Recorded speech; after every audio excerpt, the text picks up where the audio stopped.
Today on the Bourbon Bites podcast, I'm reviewing Ardbeg Fermutation, Invasion of the Washbacks. But the weirdness doesn't stop there because we're talking whiskey NFTs, unexpected video game delays, and an unprecedented distillery expansion.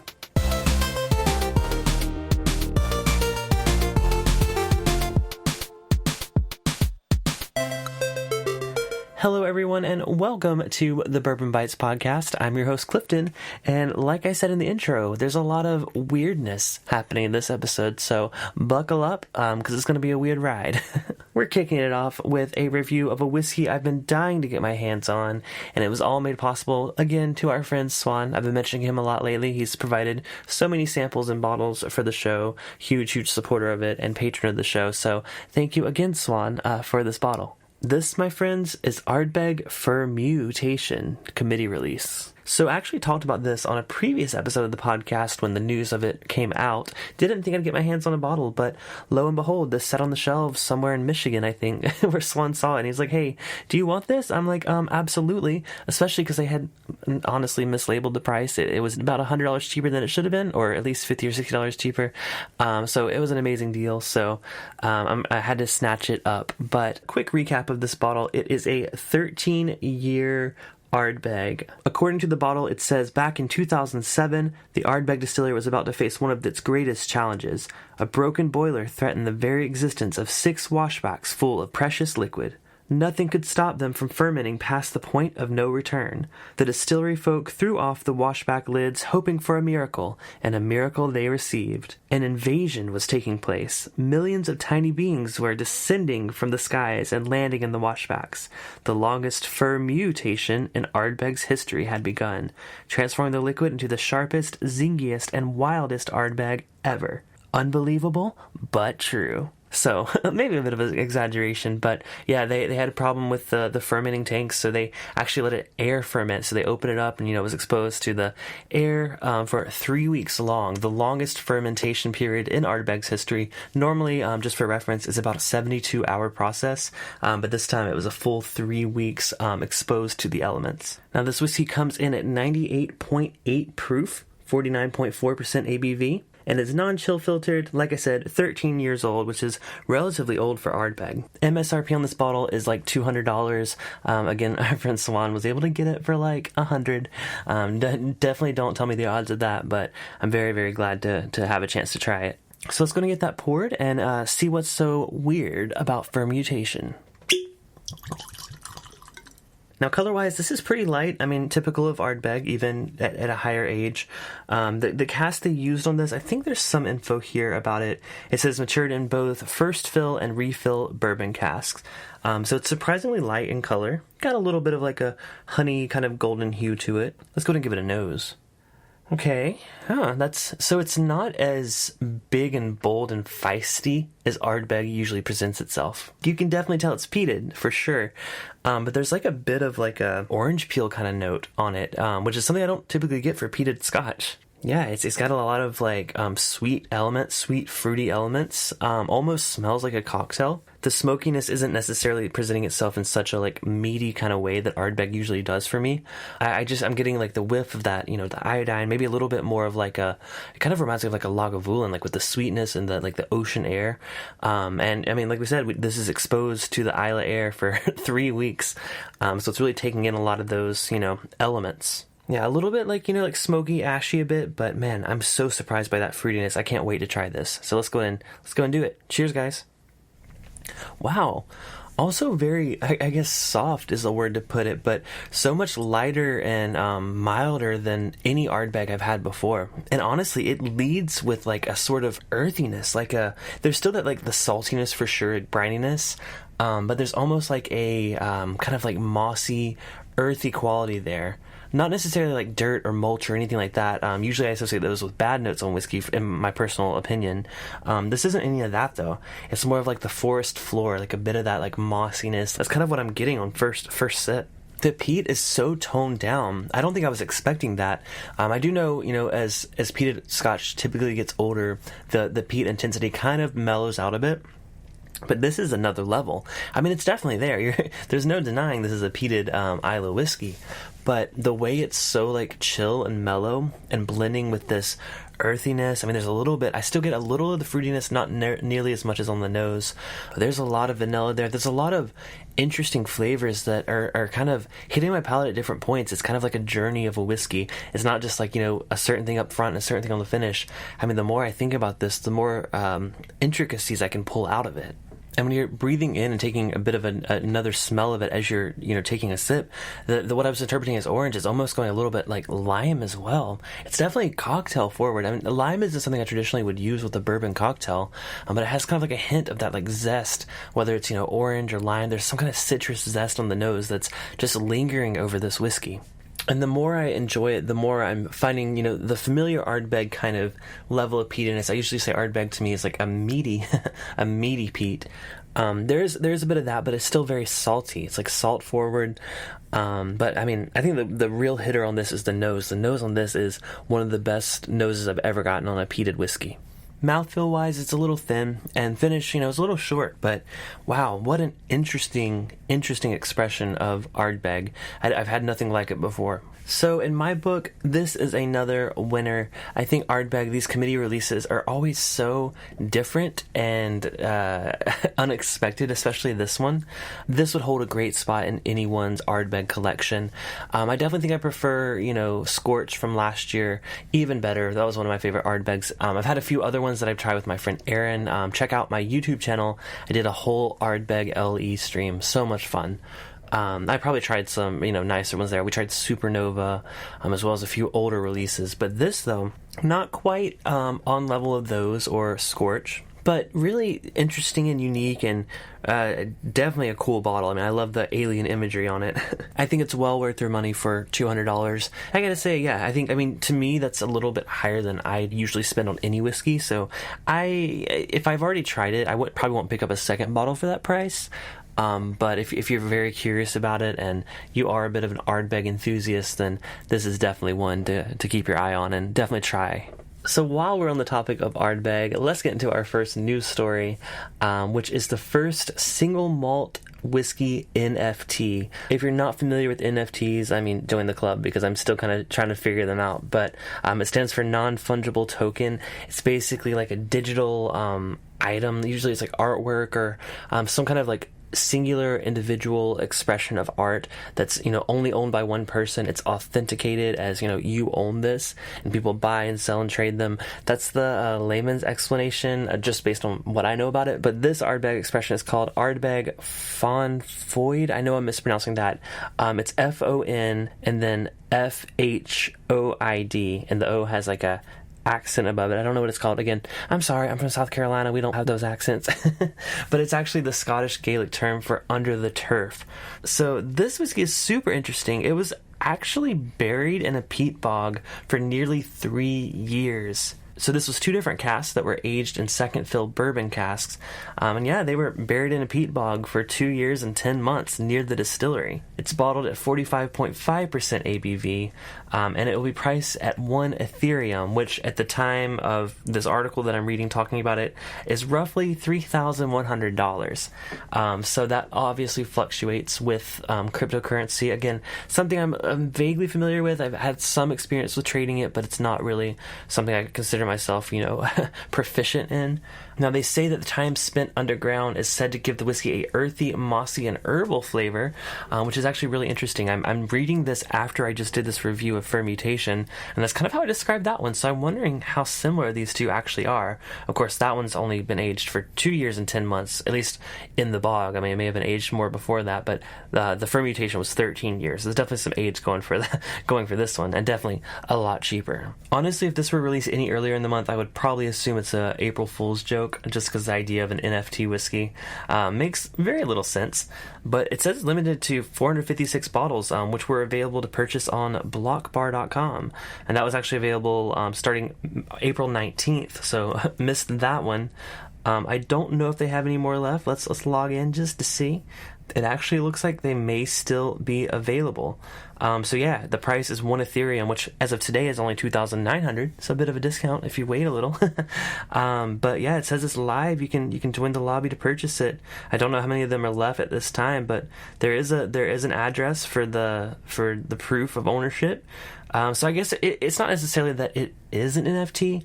To me, it seems like it's tied to an NFT. So along with the bottle, you're getting an NFT. Again, I know this doesn't make much sense. I'm trying to explain it, but it's such an interesting and never been done before, as far as I'm aware. I think Maker's Mark did something NFT related, but it wasn't tied to an actual bottle. So this is definitely real. It's not just in the metaverse. But yeah, I'm not willing to. I don't have any Ethereum to spare for that one. But wow, what an interesting release. I can't wait to hear from those who actually have bought it, what they think of it, because there's a whole video, by the way, on Blockbar talking about this release, so definitely check it out when you can. It's about 3 minutes long, but yeah, it's definitely is this the future of whiskey? Is every bottle going to be tied to an NFT? I could see that now. There's a whole secondary market for trading these whiskey NFTs. Oh man, as if the whiskey market isn't bad enough already. But hey, it's the future. I gotta catch up. And in other whiskey news, Heaven Hill announced this morning, the day that I'm recording this actually, that they are building a brand new distillery in Kentucky. So I actually shared this on my Facebook page as soon as I got the news. So if you want to hear about breaking news as it happens, make sure to like Bourbon Bites on Facebook. I try to share any press releases or anything like that as soon as I get them there. And I love, getting people's reactions to it, as well as, giving my reactions to it. But anyways, so Heaven Hill announced earlier today, or earlier this week, if you're listening to this podcast this week, that they are planning to open a new $135 million distillery. They're planning to open it by 2024, and it says it will be a state-of-the-art distillery that will augment Heaven Hill's distilling capacity to meet increased global whiskey demand, and it marks the company's return to distilling in Bardstown since the 1996 fire, which destroyed 7 rickhouses and almost 100,000 barrels of whiskey. Definitely one of the biggest tragedies in whiskey. So after the fire, they moved all of their distilling to the Bernheim distillery in Louisville, but they've kept their bottling, aging, and other functions in Bardstown, but they are bringing the distilling back to Bardstown. So it says construction is slated to begin this spring, with hopes for it to be fully operational by the end of 2024.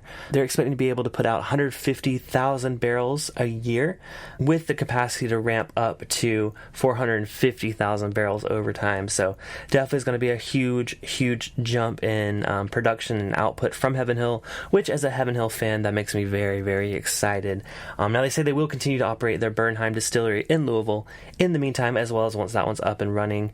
But it's interesting that they are moving back to Bardstown for this massive new facility. So keep an eye on that. I'm sure there would be distillery tours once that opens. There are some renderings, which I've shared on Facebook, of this new distillery. It's absolutely beautiful.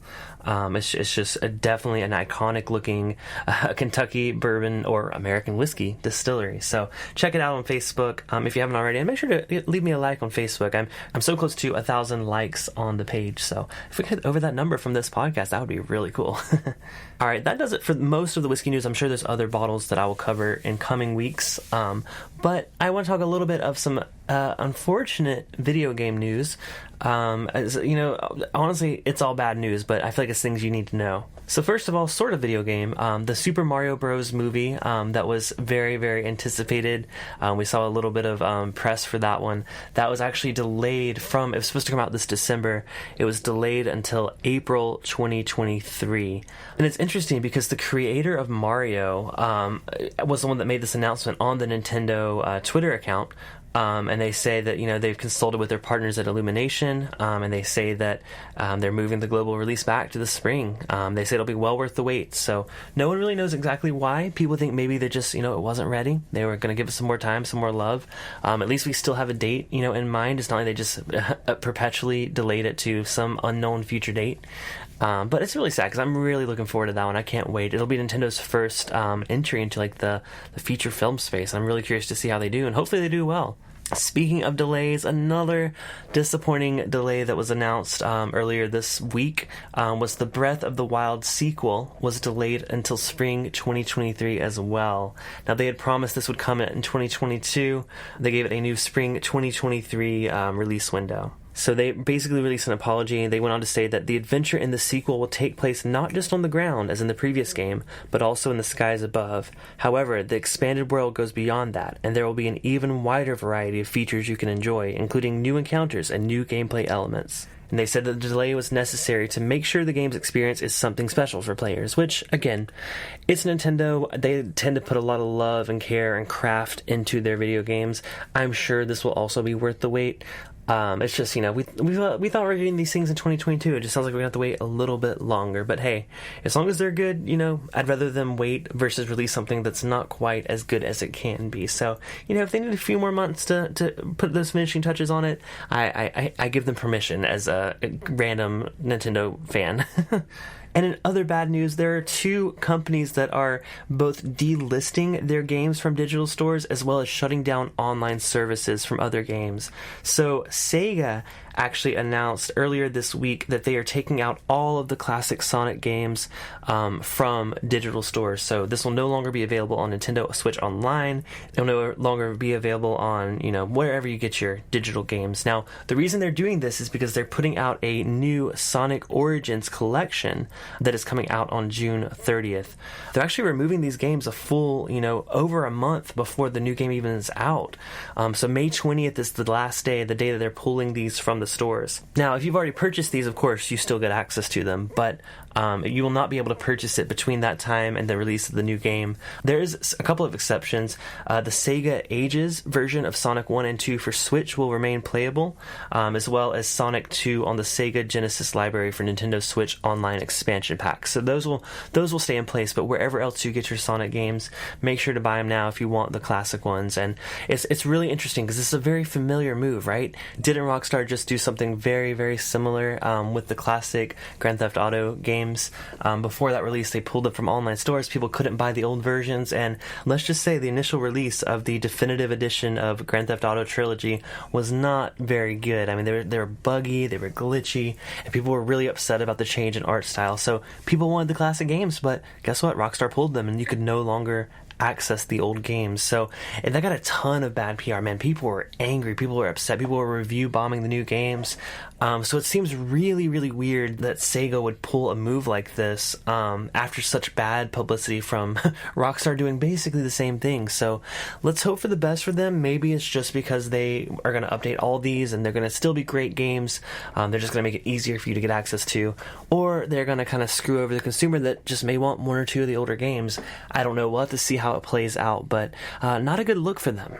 In a similar vein, it was announced that Ubisoft was shutting down online services for 90 of their older games. So this includes, multiplayer, unlockable content, things like that you can get from online play. They're shutting it down, and it's sad because a lot of these games are very, very popular, even today. So some of these games include Rainbow Six Vegas, Splinter Cell Chaos Theory, the Just Dance games, some of the older Assassin's Creed games, including Brotherhood, Recollections, and Revelations, Far Cry and Far Cry 2, and then several Splinter Cell games. There's a whole list on their website. Now, they do note that PC gamers will completely not be available to access these online features. They're going to, even if they've unlocked things in the past, they're going to disable them. Now, if you are on console, you will be able to still access these that you've previously unlocked, unless you reset your save game file. So, if you are on console, you're still good there. But yeah, PC gamers, this is just really, really, they give you reasons for it, right? That they can't maintain the servers. Some of the things are getting glitchy because, a lot of time has passed. But, it's really unfortunate. I don't play any of those games. I think, they definitely have, a small but dedicated fan base. And a lot of people are not happy about this decision. So I'm curious if you guys are upset about this or if you've heard about it. Is this going to affect these games? Are you going to continue to play them if all of your unlockable features are now locked again? I'm really curious to hear what you guys think about that. Let me know on our Whiskey and Gaming Discord server, which you can find at bourbonbites.com. We have an arcade room where we talk about all kinds of video games and things like that. So definitely a good place to discuss this news. But yeah, it's not great. But you know what is great? This whiskey, and having you guys along for this episode. I know it's a bit of a bummer in the gaming world, but I feel like that's what I've been reading a lot lately. It's not a lot of good. There's definitely some games coming out. At the beginning of every month, I will do an episode where I talk about all the new games, all the new whiskeys coming out, and lucky for you, that's next week. So stay tuned. I'm excited to talk about some new things. I've already heard some new bottles that are coming out, as well as some new games. So that'll be next week's episode. But until then, thank y'all so much for listening. This has been Bourbon Bites, a whiskey podcast with a gaming twist. Cheers, and I'll talk to you next episode.